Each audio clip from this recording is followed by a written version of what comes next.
It became apparent to us, and actually a lot of people, that probably actually looking at the pilot inside their own environment, inside the cockpit, would make sense, just as we do with what we used to do with the astronauts when we first started off. We kind of kept track of their heart rate and how they were breathing and how their oxygen level was going and so on. You may remember Apollo 13, where Tom Hanks at some point mid to the moon kind of pulls off all his monitoring stuff and the crowd cheers.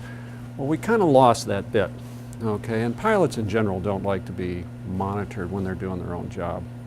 And what that does is it kind of disconnects us from the ability to essentially figure out how you're doing on the job. So the argument we made was that as we've advanced aerospace and the environments become more complex, more challenges with regard to information management, so you're faced with a lot of instruments nowadays that give you a lot of information. I mean, take a look at your own dash on your car sometime, and if you start figuring out how many things are available there, especially in some of the new souped up electronic modes, it can be pretty interesting. And then you try to add texting and you try to add some other things. So in the end it becomes not so much are your hands good, is the heart working, and your lungs working, is your brain working.